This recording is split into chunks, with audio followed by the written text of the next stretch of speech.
Hello again. If any of you are engineers, homebrew machinists, or even just hammer wielding shed occupants, then I can guarantee that at some point in your career of destruction, you've dreamt of an easier, more automated existence.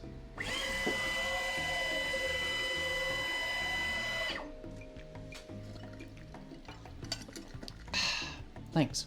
I set out on a mission to build myself a CNC milling machine, on the premise that my current arsenal was pretty basic. I have access to several manual machines, which are all pretty good at their respective tasks, but I wanted a one-size-fits-all, one tool to rule them all kind of machine.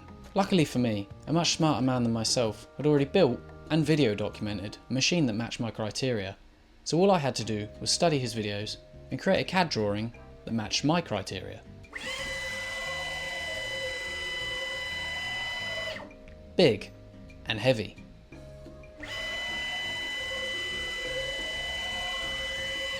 Once those two criteria were established, all I had to do was order some steel and then prepare myself for the arduous task ahead.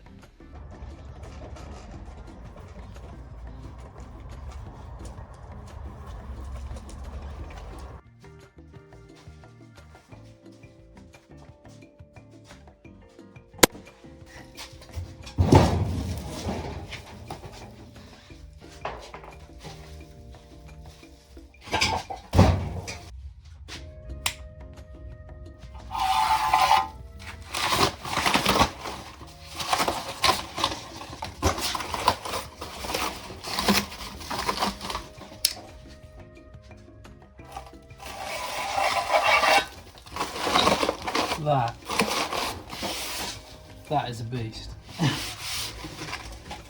10mm thick wall. Damn. As I've previously mentioned, my current equipment situationship could be loosely described as so manually marking out all the holes to fix the guide rail plates into the beam was basically my only option. Fortunately, these can all be machined later on to ensure flatness of the final parts.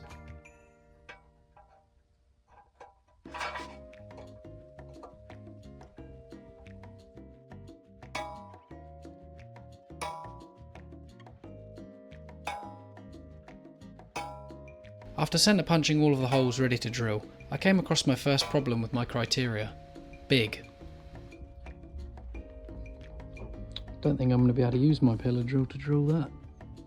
After performing some less than ideal modifications that involved several M12 washers and less head to column engagement than was probably safe, I was ready to begin. Drilling, and drilling, and drilling, and drilling, and drilling.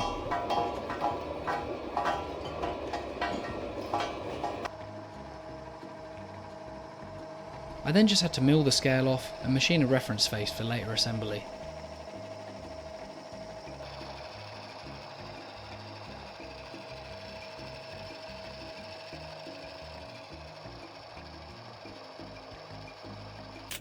After drilling the beams and skimming the guide rails, I decided I'd do a mock-up assembly, because at this point the ball screws and linear guides had arrived in the post.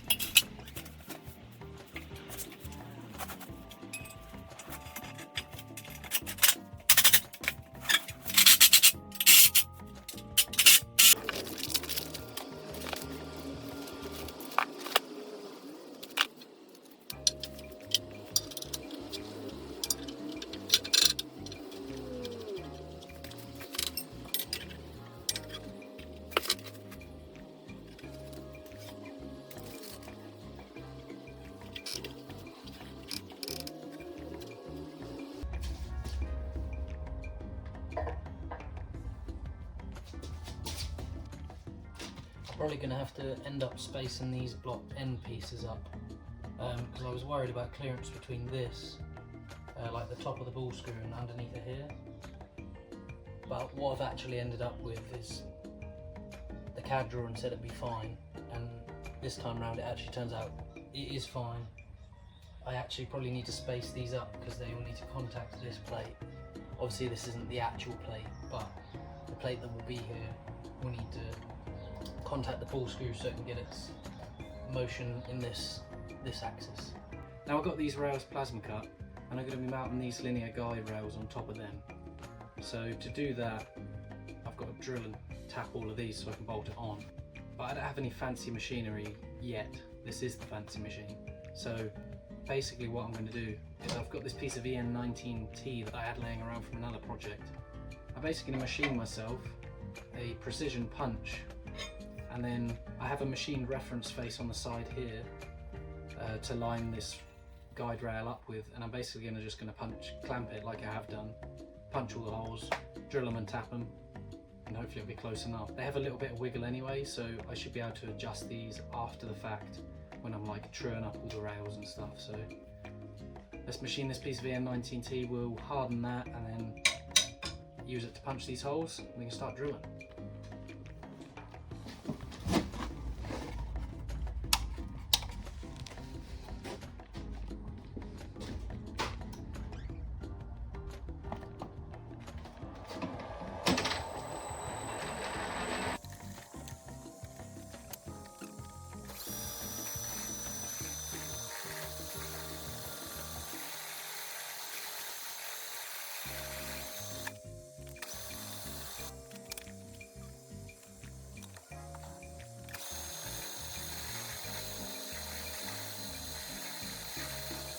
There's the point put on our little punch here.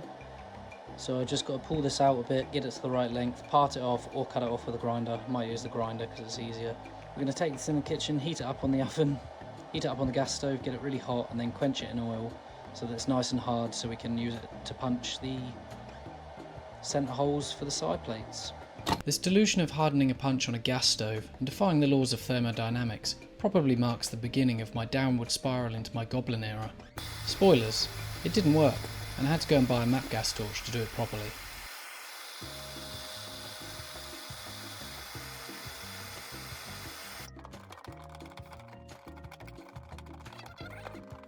So yeah, we'll chuck this in the temper now and hopefully we're good to go. Right, so we got the punch.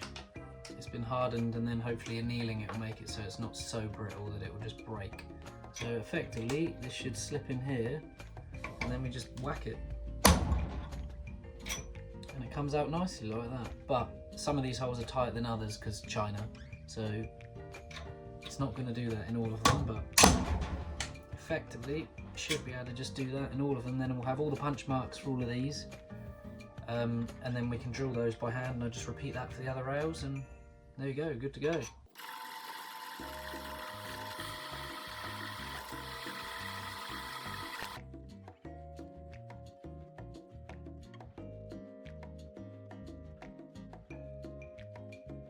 If that isn't enough convincing that you should get one of these taps, or actually realistically you should ditch your whole set of taps and just get carbide spiral fluted taps.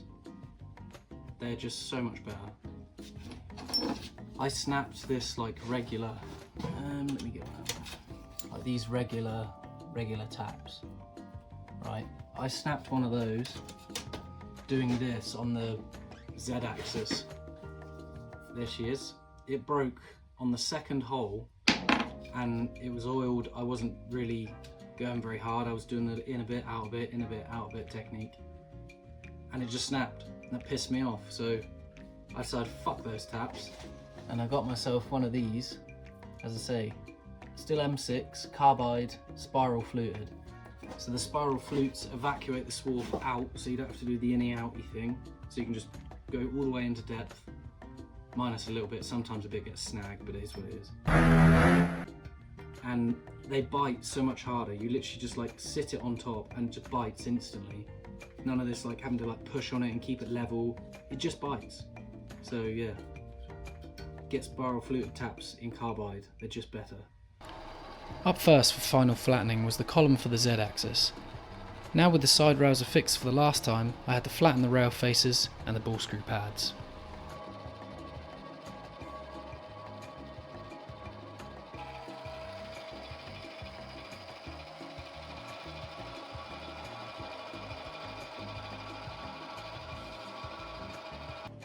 So the plan here is, this is the bottom, so this is what will, when it's finished, be sitting on the bench. And I've basically welded on some reference plates, which will allow me to flip this, sorry about the rain noise, which will allow me to flip this, and then theoretically, these three plates are machined, so that's like my level they've got holes drilled through them, so I can then put the bolts through into the T-slots and hold it down that way. I think it's going to work, but there's really no way to tell until we get onto it. So I've got it bolted down through the other side, through just some holes I whacked in it. And we're going to skim these plates, and then we can flip it and try and do the hard bit. Because if you might not notice, the side rails aren't on it yet either, so I couldn't physically lift it with the side rails on. So I've had to lift it up here like this, I'll flip it, and then when it actually comes to machining the side rails, I'll whack those on. So yeah, let's skim these guide plates and we'll go from there.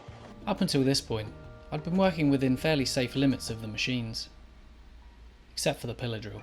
This is where it went from slightly concerning to a 105 kilo slab of steel parts and 400 RPM red hot steel bullets flying off a homemade fly cutter that was 2 inches over centre.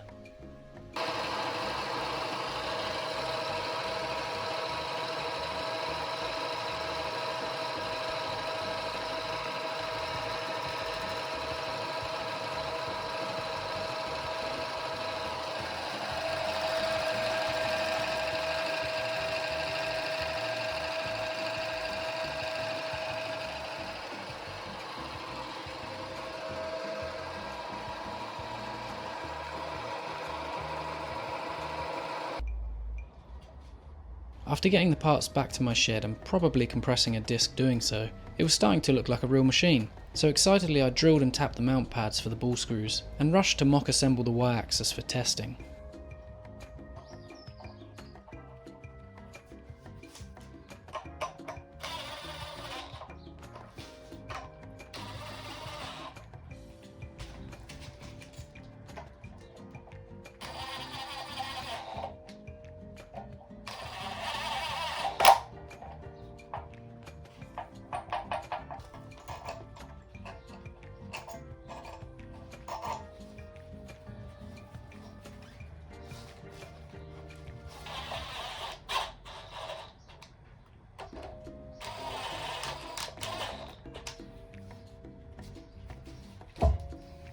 I had nothing that fitted in this stupid bloody shaft adapter, so a spark plug fits. So there you go, I'm going to be creating linear motion with a spark plug.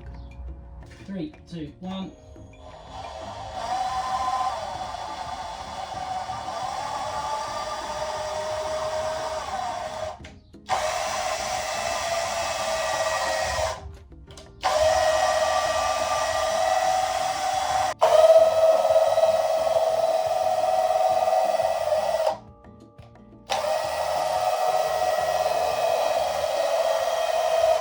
Lastly, I had to machine the top and bottom of the table, and then drill and tap the holes for the X-axis.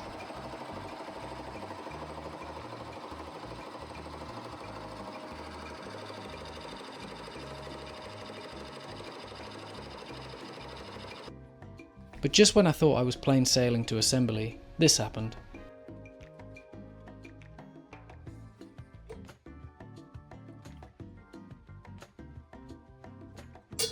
Oh, you motherfuck. Fuck.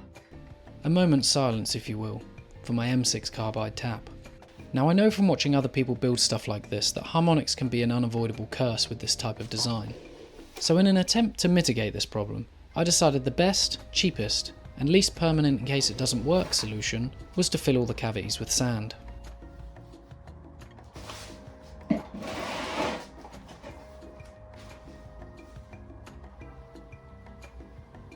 I'd now like to showcase one of the disadvantages of sand in this application. Filled with sand, this machine was approaching nearly 200 kilos, which I'm about to find out is a significant amount of weight.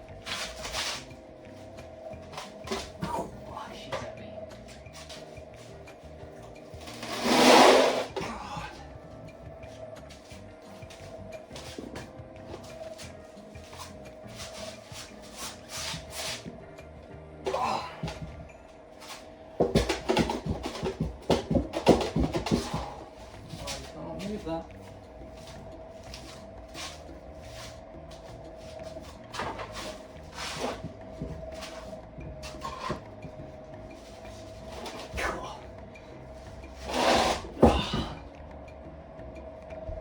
Brother, that's heavy. Now I bring you back to the present day. And yes, I did skip some steps, like wiring an entire electrical cabinet, but that rat's nest can remain in my brain, and my brain only. The keen-eyed among you may have noticed that this machine's also missing a spindle, for which I'm incessantly curtain twitching for the arrival of DHL. Until then, if you're interested in seeing me finish this machine I've affectionately named Metal Munch Prime, then hit the subscribe button and leave a like so YouTube knows I'm not just some other dickhead harassing people on the street. But to recap, in the next video we have to mount the spindle counterweight, which is that right there, and probably do a whole lot of matrix hacking to make this thing work on Linux. But for now, thank you for watching. Remember to hit the subscribe button, and I'll see you in the next one.